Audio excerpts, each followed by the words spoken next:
everyone. Welcome back. Ready for another deep dive? Always. Good. Because today, we're heading to South America, Guyana.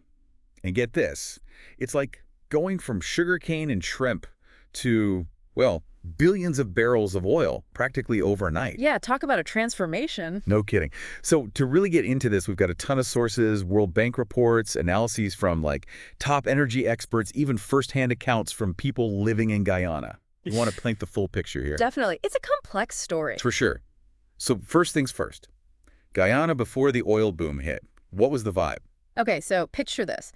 South America, where the rainforest meets the Atlantic. Beautiful. Right, and culturally, super vibrant. You've got this blend of Indian, Afro-Guyanese, indigenous populations, each with their own, like, unique traditions, really shapes the country. Makes sense. And economically. I know agriculture was huge. Absolutely. Yeah. That was the core. Rice, sugarcane, shrimp, those were the big exports. Like classic images of Guyana, right? Exactly. But also, you can't forget about the forestry and bauxite mining.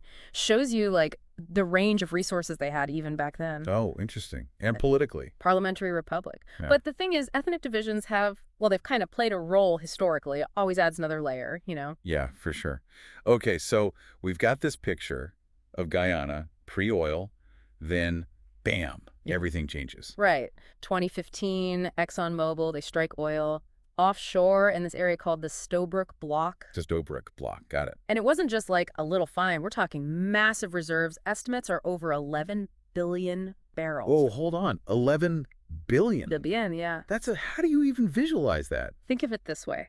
Enough oil to fill like over 1,500 Olympic swimming pools. Okay, that's a lot of swimming pools. But Yeah. seriously, for a country with, what, less than 1 million people? Yeah, it's wild, right? Tiny nation, and boom, they're sitting on this potential gold mine, oil mine. Okay, so gold mine aside, how does this actually translate into economic change?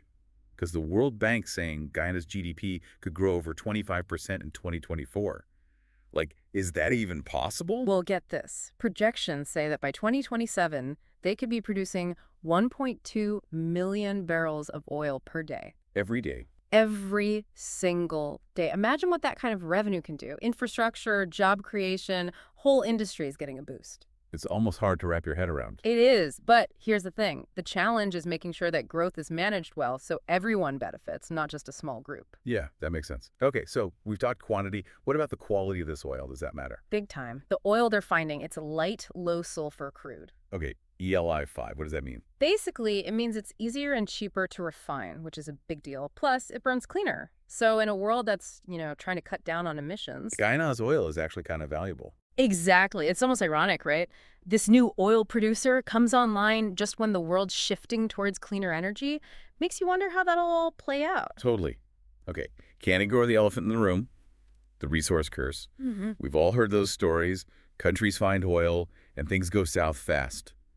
Corruption, instability. Mm-hmm. What's Guyana doing to avoid that? Right. You're hitting a crucial point. There are so many cautionary tales, right? But it seems Guyana's trying to learn from those. They've set up a sovereign wealth fund. Which is? Think of it like a massive savings account. A chunk of the oil money goes straight in there. So instead of spending it all right away... They're putting some aside for the future. Smart move. Makes sense. The idea is to use that fund for long-term investments, education, healthcare, infrastructure, the kind of stuff that benefits the whole country down the line. That's a good plan, at least on paper. Right. And they're also trying to be more transparent with their governance, making sure decisions about how that oil money gets spent are, open and accountable. Transparency is key, for sure.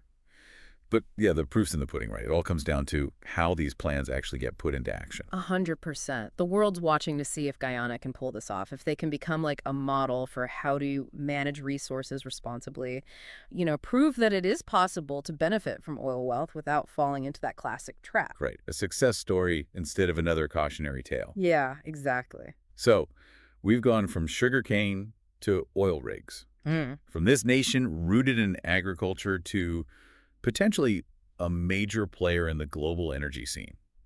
Pretty wild. Definitely a huge shift. It makes you think, what would you advise Guyana's leaders to focus on? Like, if you had their ear for a minute, what's the one thing you'd say to make sure this oil wealth actually leads to a good future for everyone? Ooh, that's a tough one. But Yeah. honestly, I'd say never lose sight of the people.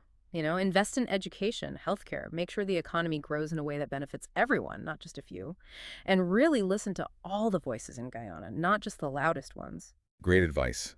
The story of Guyana is just beginning, really, and it's going to be fascinating to see where it goes from here. Absolutely. A lot of potential, a lot of challenges, and the whole world's watching. And hey, listeners, if you've got thoughts on this, we want to hear them. Hit us up on social media. Let's keep this conversation going. Yeah. Jump in. Thanks for joining us for this deep dive into Guyana. We'll catch you next time. See ya.